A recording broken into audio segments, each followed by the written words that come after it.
আর কতভাবে আমি পরিচয় দেব, বুঝছেন? আর কত কত রকমভাবে আমি এই মানে কাজ করব, সেটা গুরুত্বপূর্ণ একটা তথ্য। সেই বিষয়ে আমি দুই চারটে কথা বলি। তো সেটা হচ্ছে বর্তমান জামানায় যে অন্নপূর্ণা ভাণ্ডার, বুঝছেন? অন্নপূর্ণা ভাণ্ডারের যে পরিস্থিতি, একটার পর একটা গাইডলাইন।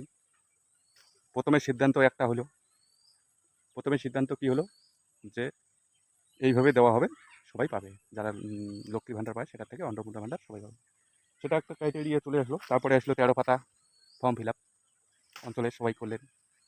ফর্ম ফিল আপ হওয়ার পরে তারপরে কি চলে আসলো যে অনলাইন ডাটা করতে হবে ফ্যামিলি। তারপরে অনলাইন করলো, অনলাইন করে জমা করলো। এখন আবার নতুন করে আবার ক্রাইটেরিয়া, মনে করো এই প্রক্রিয়ার কাজ চলছেই কিন্তু, বুঝছেন? যে একটা কাজ কতভাবে হতে পারে, সাধারণ মানুষ কত রকমভাবে সেটা অপদস্থ, কত রকমভাবে অফিস, জেরক্সের দোকান, মানে একটা প্রকল্পের জন্য কত রকমভাবে একটার পর একটা ক্রাইটেরিয়া, একটার পর একটা সিদ্ধান্ত, একটার পর একটা চূড়ান্ত সিদ্ধান্ত মানে হইতেই আছে। তবুও কেউ পাচ্ছে, কেউ পাচ্ছে না। আর মহিলাদের তো সবচেয়ে বড় গুরুত্বপূর্ণ, মহিলারা তো যে হ্যাঁ তুই পাচ্ছিস মুই নাই পাং, মুই পাচ্ছি, কিন্তু তাদের তো মাথার টেনশন যায় না।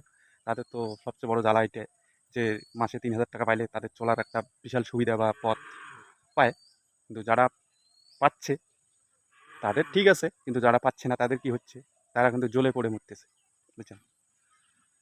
তাই সাধারণ মানুষকে এতভাবে অপদস্থ বা এতভাবেই উচ্ছৃঙ্খল, মানে এতভাবে সিদ্ধান্ত করাটা কিন্তু ঠিক হয়নি, বুঝছেন? যে কোনো, আমি কারো পক্ষপাতিত্ব নিয়ে কথা বলছি না। আমি কিছুদিন ধরে দেখতেছি যে একটা জিনিস কত রকম আইটেমে হচ্ছে গো, কত রকম পদ্ধতি হচ্ছে। যাই হোক, ওদের বিকল্প কোনো ব্যবস্থা, ওদের কোনো সিদ্ধান্ত আছে এরকম যে কাজ হবে, সেটা যদি কোনো সিস্টেম করা আছে যে এটার পরে এটা হবে, একটা ইয়ে করলে এটা হবে, যাই হোক, হলেও হতে পারে, বুঝছেন?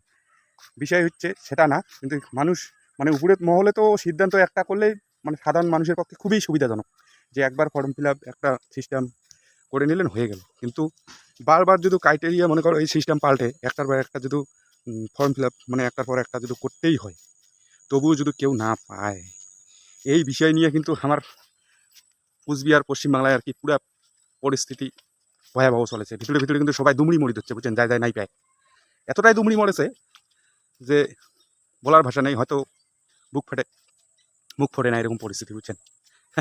যাই হোক, ভিতরের কথা কিছু বলুন। সো সাধারণ মানুষের যে একটা ভিতরে ভিতরে এতটাই টেনশন, এতটাই ইয়া চলছে, আবেগপ্রবল ঘটনা, মানে কি কমো আর। যাই হোক, তোমরা কি লক্ষ্মী ভাণ্ডার তাহলে পাইছেন? প্রশ্নটা কিন্তু থেকেই গেল।